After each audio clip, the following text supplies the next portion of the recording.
नमस्कार आणि सुप्रभात. मी रेणुका बुलेटिनमध्ये तुमचं स्वागत आणि सुरुवातीची बातमी आपण बघणार आहोत. आज राज्य मंत्रिमंडळाची बैठक होणार आहे आणि पूरग्रस्तांसाठी या बैठकीत पॅकेज जाहीर होईल अशी शक्यता वर्तवली जाते. सह्याद्री अतिथीगृहात दुपारी 12:30 वाजता या बैठकीचं आयोजन करण्यात आलं आहे आणि राज्यभरातल्या नुकसानीचा आढावा घेतल्यानंतर किती नुकसान झालं याच्याबद्दलचं सादरीकरण देखील या बैठकीत केलं जाणार आहे. त्यामुळे आजची बैठक अत्यंत महत्त्वाची मानली जाते, कारण मुख्यमंत्री आणि उपमुख्यमंत्र्यांच्या पूरग्रस्त भागाच्या दौऱ्यानंतर नुकसानीचा आढावा घेण्यात आलेला आहे आणि त्यानंतर कशा पद्धतीने मदत पोहोचवण्याची गरज आहे, किती प्रमाणात मदत पोहोचवण्याची गरज आहे, या सगळ्याचा आढावा घेतल्यानंतर या नुकसानीचं सादरीकरण आज राज्य मंत्रिमंडळाच्या बैठकीत केलं जाणार आहे. त्यामुळे आताच्या क्षणाची ही महत्त्वाची बातमी. त्यामुळे पूरग्रस्तांना दिलासा मिळणार का, ह्या बैठकीतून कळू शकेल. दरम्यान कोकणात अतिवृष्टीमुळे वीज वितरण कंपन्यांचं अतोनात नुकसान झालंय आणि लवकरात लवकर वीज पुरवठा सुरळीत करण्याचे प्रयत्न सुरू आहेत, असं ऊर्जामंत्री नितीन राऊत यांनी म्हटलंय. आपत्ती मोठी आणि त्यामुळे वीज पुरवठा सुरळीत करण्यासाठी थोडा विलंब होतोय, पण लवकरच वीज पुरवठा पूर्ववत करून नागरिकांना दिलासा देण्याचा प्रयत्न करू, असं नितीन राऊत यांनी म्हटलंय. त्यांनी देखील पूरग्रस्त भागाचा दौरा केला आणि यानंतर हा सगळा भाग प्रभावित झालेला आहे, पूरग्रस्त भाग आहे, पण यामध्ये वीज पुरवठा कशा रीतीनं आणि किती साधारण कालावधीपर्यंत पूर्ववत होऊ शकेल याविषयी बघूयात नितीन राऊत यांनी काय म्हटलंय.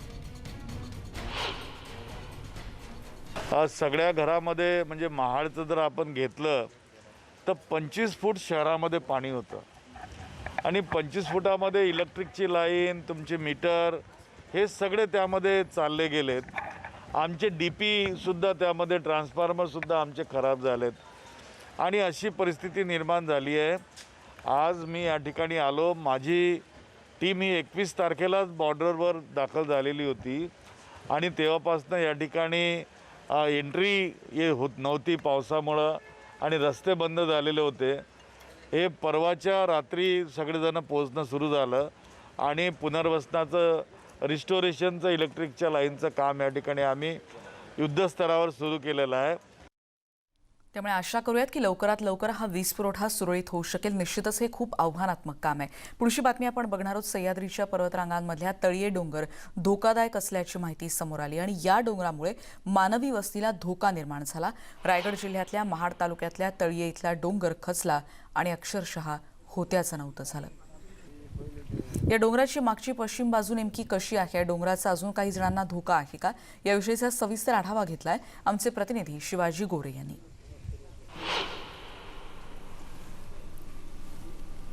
तळीये मधले वाडीवरती डोंगर कोसळला आणि याच ठिकाणी 84 जणांचा दुर्दैवी मृत्यू झालाय. हाच तो डोंगर मी आपल्याला दाखवतोय. समोरच्या बाजूला मधली वाडी या डोंगराच्या उदरामध्ये गडप झालेली आहे, परंतु याच डोंगराची मागची बाजू मी आपल्याला दाखवण्याचा प्रयत्न करतोय. मागच्या बाजूला सुद्धा अशा धोकादायक ठिकाणी दरडी कोसळलेल्या आहेत. ठिकठिकाणी हा डोंगर खचतोय आणि हाच डोंगर धोकादायक बनलेला आहे. अनेकांचा प्राण या डोंगराच्या उदयामध्ये गेलेला आहे, परंतु या डोंगराची मागची बाजू कशी आहे तेच मी दाखवण्याचा आपल्याला प्रयत्न करतोय. या डोंगराच्या मागच्या बाजूला पर्वतरांगा आलेल्या आहेत आणि या पर्वतरांगेमध्ये सुद्धा अनेक ठिकाणी डोंगर खचलेला आहे. कुंभेनळी या गावाच्या वस्तीच्या शेजारी एक भली मोठी दरड कोसळलेली आहे. अतिवृष्टीमुळे अशा प्रकारच्या दरडी वारंवार कोसळत आहेत आणि या कुंभेनळी या वस्तीला सुद्धा मोठ्या प्रमाणामध्ये धोका निर्माण झालेला आहे. ज्या दिवशी तळीये मधली वाडी इथे दरड कोसळली त्याच दिवशी कुंभेनळी या ठिकाणी सुद्धा एक भली मोठी दरड कोसळलेली आहे, परंतु सुदैवाने या ठिकाणी कोणत्याही प्रकारची जीवितहानी झालेली नाही. या कुंभेनळीच्या दरडीच्या बरोबर समोरच्या दर्शनी भागाला 10 ते 12 घरं आहेत आणि त्या 10 ते 12 घरांना धोका निर्माण झालेला आहे. तुम्ही इकडे पाहू शकता, इथे शिंदेवाडी आहे. या डोंगराच्या बरोबर मागच्या बाजूला शिंदेवाडी आहे आणि या शिंदेवाडीमध्ये 35 लोकांची वस्ती आहे. भविष्यात या वस्तीला सुद्धा धोका निर्माण होऊ शकतो. या गावातल्या 8 वाड्या आहेत. 8 वाड्यापैकी 7 वाड्यांना धोका निर्माण झालेला आहे. एक वाडी धरणी मातेच्या उदरामध्ये यापूर्वीच गडप झालेली आहे, परंतु 7 वाड्याचं पुनर्वसन करावं, त्यांना सुरक्षित तळी हलवावं अशी मागणी स्थानिकांमधून आता जोर धरते आहे. या डोंगराच्या सर्वच बाजूनी डोंगर कडा खचतोय आणि त्यामुळेच या सर्वच वाड्याला धोका निर्माण झाल्यामुळे या लोकांचं स्थलांतर होणं गरजेचं आहे. लवकरात लवकर स्थलांतर व्हावं अशी मागणीसुद्धा जोर धरते आहे. शिवाजी गोरे, न्यूज 18 लोकमत, महाड, रायगड. आणि इथल्या तळीये गावावर नैसर्गिक आपत्ती कोसळली आणि या आपत्तीच्या प्रसंगातही एका हिरकणीनं तिच्या 3 मुलांना मृत्यूच्या दाढेतून बाहेर काढलंय. एक रिपोर्ट.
सुरक्षित ठिकाणी नेलं.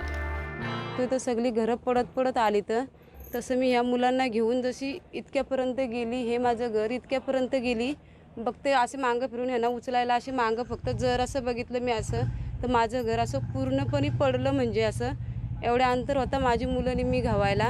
तिथून मग त्यांना उचलली, मुलगीला लागलं, दुसऱ्या मुलगीला दगड आला वरनं, तो हातावरती लागला. तिथून उचललं आणि खाली रान आहे, आमच्या तिकडे शेती आहे, तिकडे मी पळत गेली. मुलांना वाचवत असताना इतर लोकही मदतीसाठी याचना करत होते. मात्र या संकटात मदत करताना अनेक मर्यादा येत होत्या. त्यांचे जीव वाचवू शकलो नाही याचं दुःख त्यांनी बोलून दाखवलं. परत पुढे चिखलामध्ये गाडातलो. माझा मुलगा कडेवरती होता, तर मी खांद्यावरती घेतला, माझ्या मुलीच्या हातात दिला. मी जशी खाली खाली जात गेलो तसं माझी मोठी मुलगी आहे दुसरी, तिच्याकडे दिला, हिला बी पकडलेलं. तेवढं तिकडं एकदम पुढं निघाल्यावर 6:30 पावणे 7ला 2 माणसं भेटली आमच्या गावातलीच. त्यांना मग मला जरासं वाटलं की ही माणसं मला भेटली, माझ्या मुलांना काढतील बाहेर आणि म्हणा. तेव्हा मी जरा मग रानातून जरा बाहेर पडली.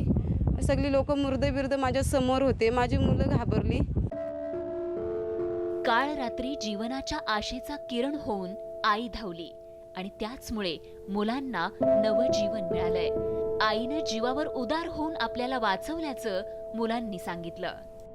आम्ही दिसतोय म्हणतो, पण आमच्यात अजिबात ताकद नाही आहे. मम्मीने खूप वेगळ्या परिस्थितीत वाचवले. मम्मीलाच माहिती नव्हतं मम्मी आम्हाला कशी वाचवणार आहे, पण मम्मी फक्त आमच्यासाठी आम्हाला वाचवली. मम्मी बोलते तुम्हाला मी वाचवून मी ह्याच्यात गेलं तरी चालेल.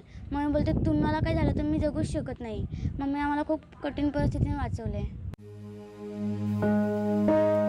तळीये गावातल्या गावकऱ्यांचे अश्रू अजूनही थांबायचं नाव घेत नाहीयेत. नैसर्गिक आपत्तीनं त्यांना आयुष्यभराचं दुःख दिलंय.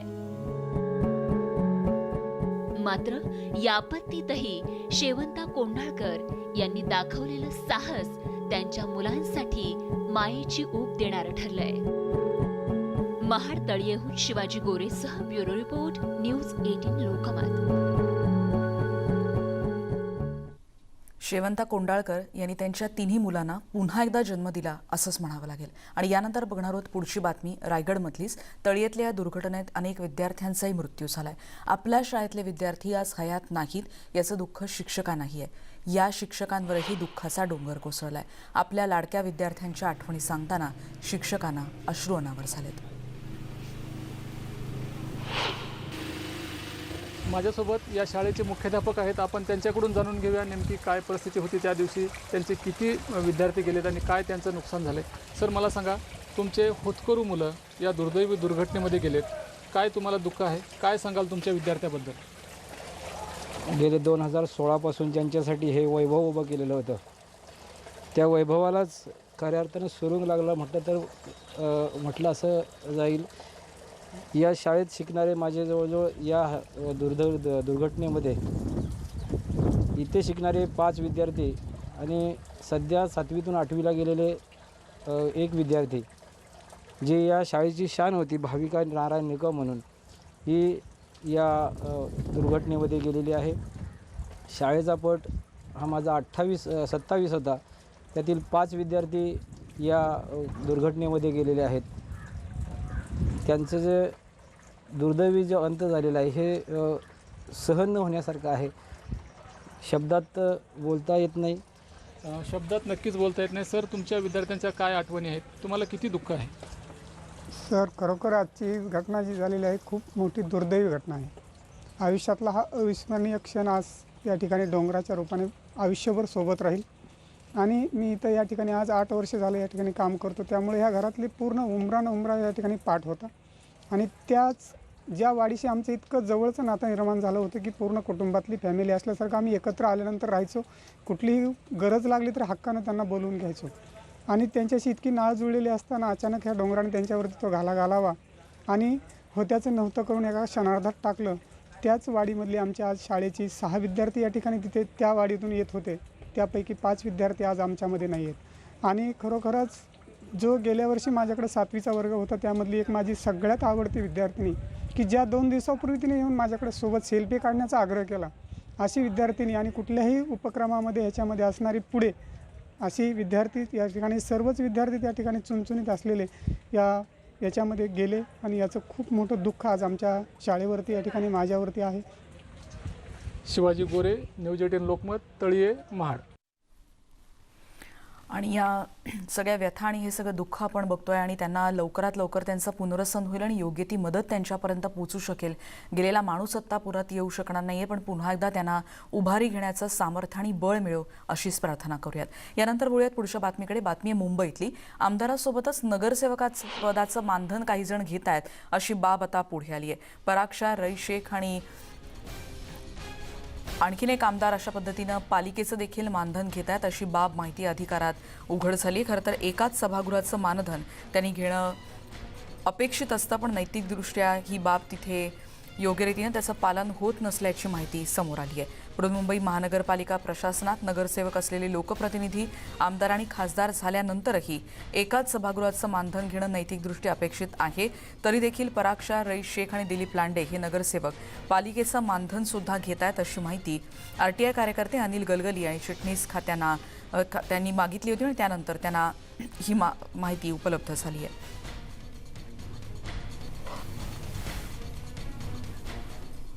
आणि यानंतर एक ब्रेक घेऊन आपण इतरही बातम्यांचा पुन्हा भेटणार आहोत. पहा फक्त न्यूज 18 लोकमत.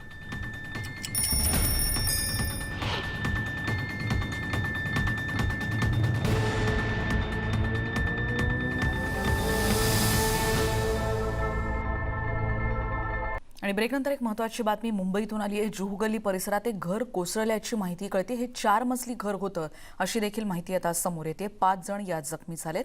मुंबईतल्या जुहू गल्ली भागातली ही घटना घडल्याची माहिती कळते. याविषयीचा अधिक तपशील आपण घेणार आहोत आमच्या प्रतिनिधींकडून, पण तोपर्यंत आताच्या क्षणाची एक महत्त्वाची बातमी पश्चिम उपनगरातून आलेली. अधिक माहिती घेणार आहोत. सुस्मिता भदाणे आमच्या प्रतिनिधी आता आपल्यासोबत आहेत. सुस्मिता, अधिक काय माहिती कळू शकली आहे? खरं तर मध्यरात्रीच्या दरम्यान ही दुर्घटना घडल्याचं समोर आलेलं आहे. जुहू गल्ली हा जुहू परिसरातील अगदी झोपडपट्टी भाग म्हणावा लागेल. लहान लहान वस्त्या आहेत, तिकडे अगदी लहान लहान घरं आहेत. अशाच एका 4 मजली घराची भिंत कोसळल्यामुळे ही दुर्घटना घडली, ज्याच्यामध्ये 5 लोक हे इंज्युअर्ड असल्याचं पाहायला मिळालं. ते जखमी होते. त्यांना प्रथमोपचारासाठी हॉस्पिटलमध्ये भरती करण्यात आलेलं आहे. सुदैवानं या संपूर्ण घटनेमध्ये कोणतीही जीवितहानी झालेली नाही. एकूणच गेल्या काही दिवसांमध्ये पावसाची स्थिती आणि ज्या दुर्धर झालेल्या इमारती आहेत किंवा मोडकळीत आलेल्या घरं आहेत त्या घरांमध्ये सुद्धा मुंबईत अनेक लोक राहत असतात. त्यामुळे अशा पद्धतीच्या दुर्घटना वारंवार समोर येताना आपल्याला मुंबईत अनेक ठिकाणी पाहायला मिळते. आणि अशाच पद्धतीची ही घटना जुहू गल्ली ह्या जुहू मधील परिसरामध्ये घडली आणि यातून 5 लोकांना सुरक्षितपणे बाहेर काढण्यात आलंय. ते जखमी असल्यामुळे सध्या त्यांच्यावरती नजीकच्या हॉस्पिटल्समध्ये पालिकेच्या उपचार सुरू आहेत. सुस्मिता, आतापर्यंत ज्या मुंबईत घटना घडल्या होत्या गेल्या काही दिवसांमध्ये, त्यावेळेला दरड कोसळणं किंवा काही ठिकाणी अनधिकृत बांधकाम किंवा आपल्याला माहिती आहे की काही ठिकाणी अक्षरशः जेव्हा दरड कोसळणं किंवा अशा सगळ्या घटना घडल्या होत्या, तशी काही परिस्थिती होती या परिसराविषयी आणखीन काही माहिती सांगता येईल? खरं तर जुहू गल्ली हा परिसर असा आहे की जिथं अनेक अनधिकृत घरं सुद्धा उभारण्यात आलेली आहेत. झोपडपट्टी वजा घरं इकडे आहेत. ज्या पद्धतीने यापूर्वी आपण मुंबईत बघितलं असेल, विक्रोळी, भांडूप, चेंबूर अशा अनेक ठिकाणी इमारती कोसळल्या किंवा भिंतीचा भाग कोसळून घरं उद्ध्वस्त झाली. तशाच पद्धतीनं इथे फक्त एकच गोष्ट पाहायला मिळाली आहे की घराची भिंत कोसळली आणि त्यामुळं अशा पद्धतीनं ही दुर्घटना घडलेली आहे. एकूणच अनधिकृत घरांच्या बाबतीत वारंवार प्रश्न उपस्थित केले जातात आणि त्यातही मुंबईमध्ये मान्सून काळामध्ये अशा संघटना वारंवार पाहायला मिळत असतात. त्यामुळेच सध्या आपण जर बघितलं तर रेस्क्यू ऑपरेशन जे आहे ते सुरू आहे, मलबा हटवण्याचं काम सुरू आहे. सुदैवानं कोणीही खाली नाहीये असं पाहायला मिळतंय, कारण ज्या क्षणी ही घटना घडली त्यानंतर लोकांनी तिथून बाहेर पडले आणि खरं त्याच्यामुळे 5 जणांचा जीव वाचू शकला. धन्यवाद सुस्मिता या सगळ्या सविस्तर माहितीबद्दल. जुहू गल्ली परिसरात 4 मजली घर कोसळले आणि सुदैवाची एकच बाब म्हणायला हवी की या घरातल्या 5ही जणांवर आता उपचार सुरू आहेत, जीवितहानी झालेली नाही. आणि आता बघूयात प्राण्यांसंदर्भातली एक महत्त्वाची बातमी. मुंबईतल्या संजय गांधी राष्ट्रीय उद्यानातल्या प्राण्यांना आता दत्तक घेता येणार आहे. उद्यानातल्या बंदिस्त वन्य प्राण्यांना दत्तक घेतल्यामुळे वन आणि वन्यजीव संवर्धनाच्या कार्यात आता थेट सहभागी होता येणार आहे. वन्यजीव प्रेमी संस्था आणि कंपन्या प्राण्यांना एका वर्षाकरता दत्तक घेऊ शकतात. त्यामुळे वन्यजीव व्यवस्थापनात सहभागी व्हावं असं आवाहन वनसंरक्षण संचालक जी मल्लिकार्जुन यांनी केलंय. ही वन्यप्राणी दत्तक योजना यापूर्वी मेळघाटमध्ये देखील लोकप्रिय झालेली आहे.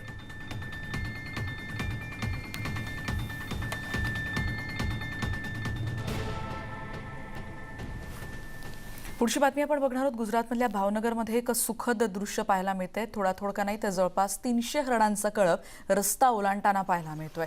भावनगरच्या वेलावदर इथल्या कालियार अभयारण्यात हा हरणांचा कळप आणि हे सुंदर दृश्य टिपता आलंय. 3400 हेक्टरच्या या अभयारण्यामध्ये जवळपास 3000 हरणांचं वास्तव्य आहे. गेल्या 5 वर्षात या संख्येत वाढ होत असल्याची माहिती वन विभागानं दिलेली आहे. त्यामुळे भावनगरमधलं हे सुंदर दृश्य.